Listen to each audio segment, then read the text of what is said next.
So here are all my drums. Everything's at 0. I've brought the snare bottom down about 8 dB. I'm going to bring all these cymbals down like 12 dB or like 13-ish, and start from there and then bring them up kind of as needed. Oh yeah, and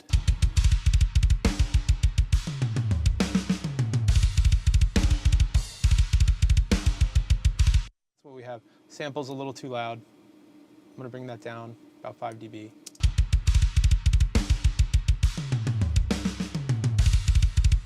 Okay. So now this is all the raw drums just going to these 2 buses with nothing on the buses. And at this point, I've roughly brought the cymbal group down. I've got all of my shell tracks for the most part at 0. I brought the sample down a bit. I brought the snare bottom down a bit. Again, I'm sending the kick and the toms to this bus.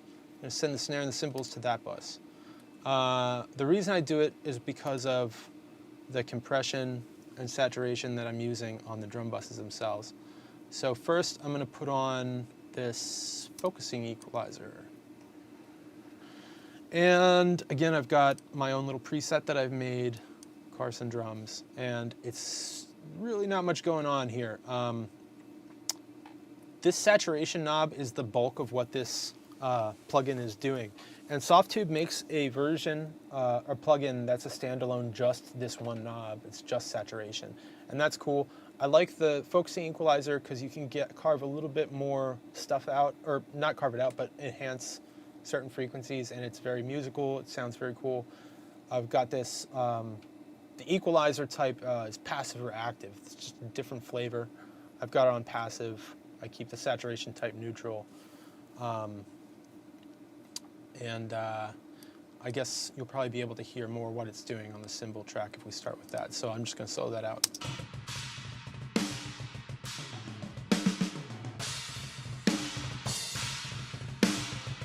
Softube makes great plugins. They do, man.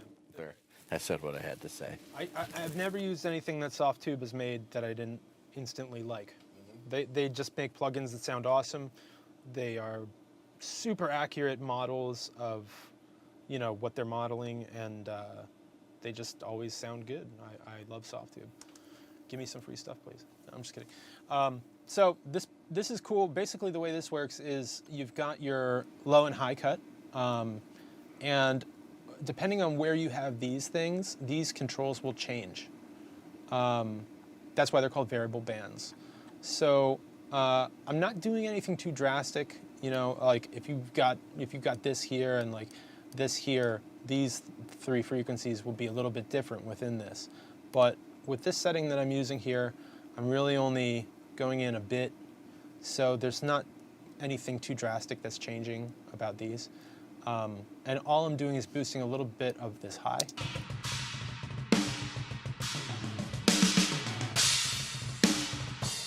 Sweep across that, you can hear what it's doing, but I'm just doing a little bit of it. I think it was right around there.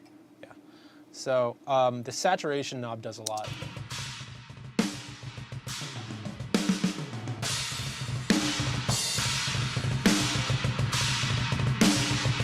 That's extreme, obviously, but you can see what it does. It really just kind of brings out these harmonics that make things, you know, as aggressive as you want them to sound. There are all kinds of different saturation plugins. Another thing about harmonic saturation is we're using this function in Pro Tools called heat.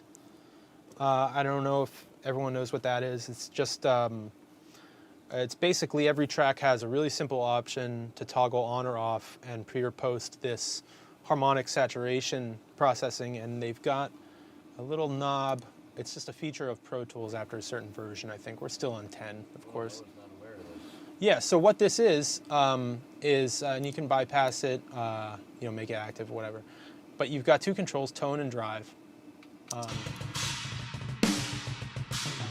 think if you put, what is it like?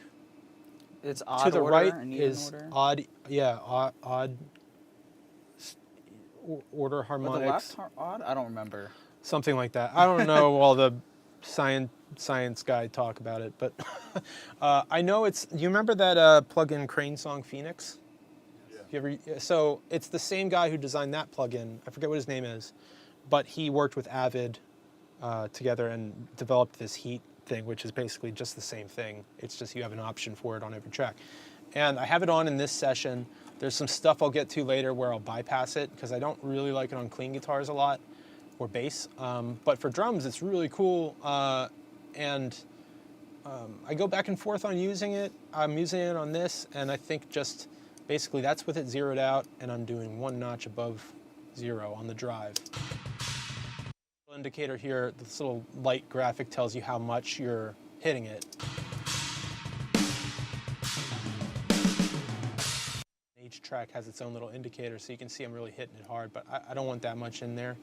It starts to, again, it sounds really good, but it's one of those things that you can go overboard with really quickly, so I tend not to try to get too heavy-handed with it. Have that kind of touching it. If you look at the meters up here where heat is indicated, just kind of touching it. It's not like everything. So that is another stage of harmonic saturation that's going on. It adds a little bit of excitement to the cymbals and helps kind of brighten up things in the final areas of the mix. Exactly. But you're not going to notice it as much right now. Precisely. So then the only other thing on the drum bus is another instance of this FET compressor. Use this. Again, this is kind of my go-to drum bus combo, these two compressors with these settings. It's the same thing I did over there. I basically just slammed it all buttons in, slowest attack possible. I leave the release right around here for stuff that I just want to smash like this. And then pretty drastic high and low cut. But with these settings, I'm driving the input a little bit pretty hard, so it's a very slammy setting, but it's basic. It's almost not on.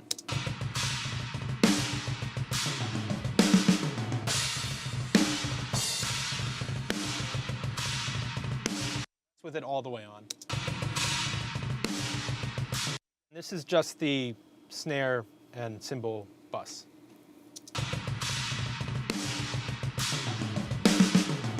Really dry, and just I think it's just a little bit.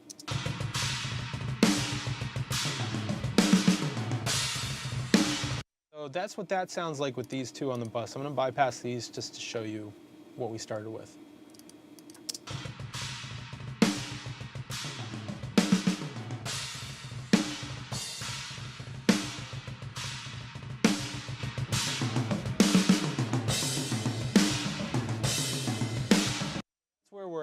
With that.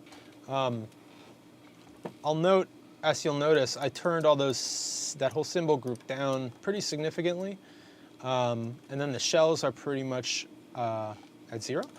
And you'll see and hear when I solo this out that the cymbals are very quiet in relation to the snare, but with these saturation compression engaged, the gap closes and the room opens up more. You hear more sustain. The snare has that impact and that sustain that you want that sounds pleasing. And it's just kind of like a very subtle balance. I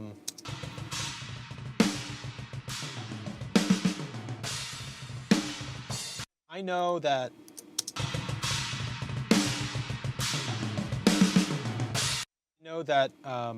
this relationship works in this instance of where the faders are at, the cymbals versus the snare level, because obviously I already mixed this and I opened this up before we started today and had a little refresher and looked at it. So I know like this is pretty much where stuff was at. I think I did, I think I brought the hat up a little bit for certain parts.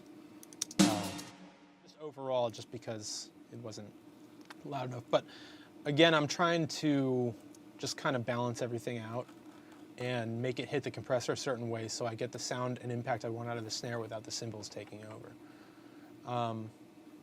So now I'm going to bring the low end stuff in, which is kick and toms, and I'm literally going to just copy these over here. One thing I've been doing, at least with kick, and again this is easy to go overboard with because the low end boost on this particular plugin sounds really pleasing. But I've noticed that just a little bit is enough.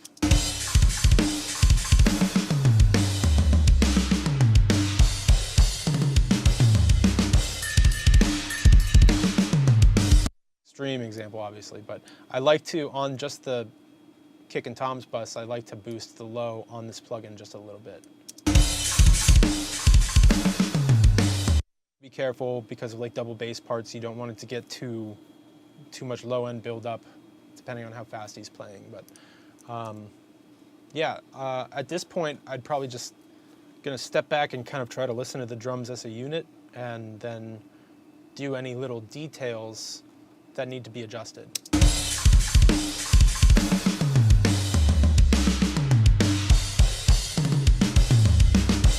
gonna leave heat off of the kick. I'm pretty sure in the original mix that was left like that because it does a certain thing to high end, and it works for some tracks and not others. In this particular instance, I don't think these samples sound good with heat on, even though it's super subtle.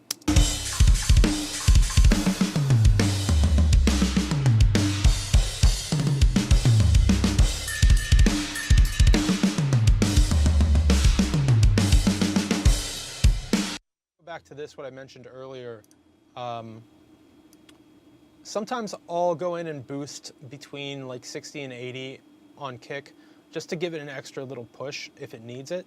I don't know if this needs it in this right now until we get the rest of the instruments in, but I'll do it for now.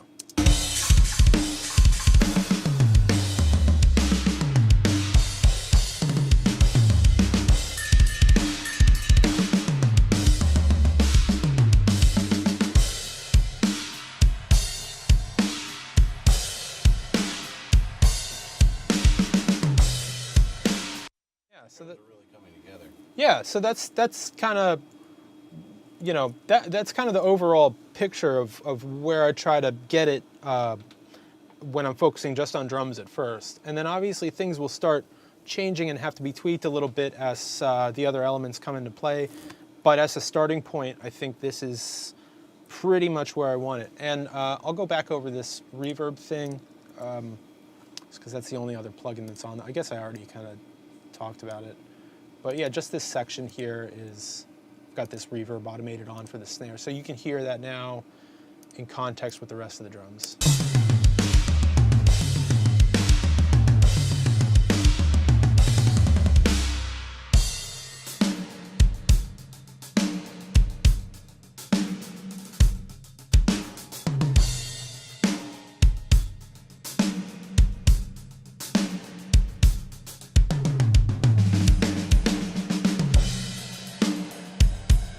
Like a really cool, like spacey vibe, which you'll find. Obviously, you're familiar with the song if you've mixed it and you're watching this, so you know what goes on musically in this part. It definitely is fitting. But and then you know what? Grant noticed something also in the intro of this song this morning that I completely forgot we did. But right here, just this little snippet, it looks like we baked in some verb to this hat during the intro.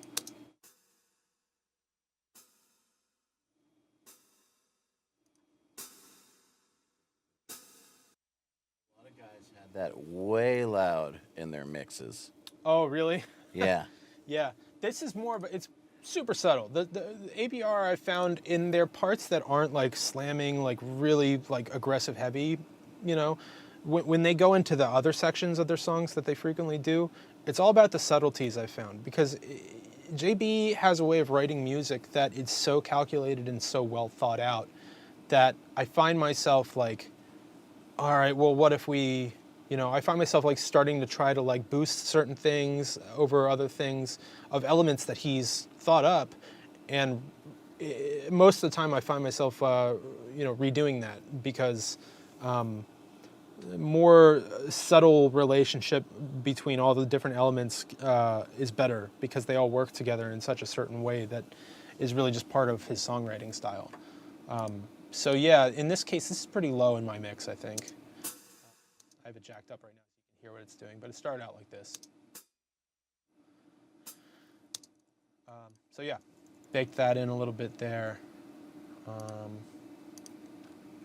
So let's listen to the drums a little bit more.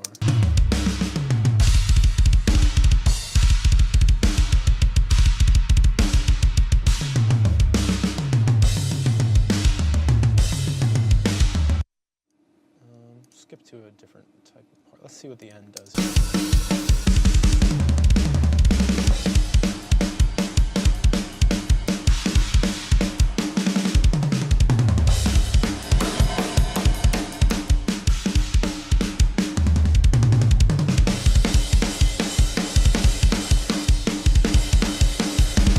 So you can see that overhead's doing a lot.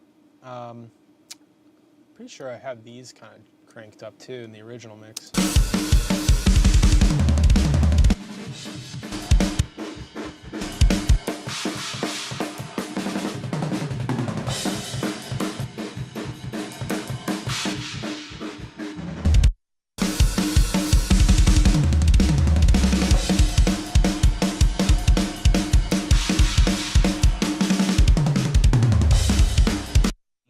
Oh, negative 13? I'm pretty sure that's where you, I mean, whatever. Doesn't matter. Yeah. I'll just, whatever sounds good right now. Yeah.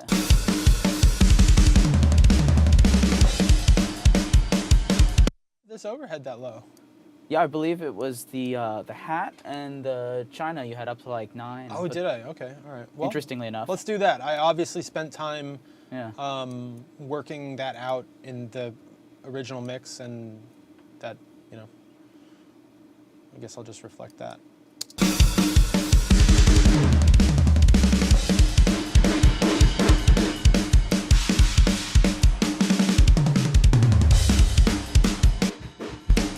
This is doing, so I'm gonna have it a little higher too, for now, at least. I think we could probably move on though.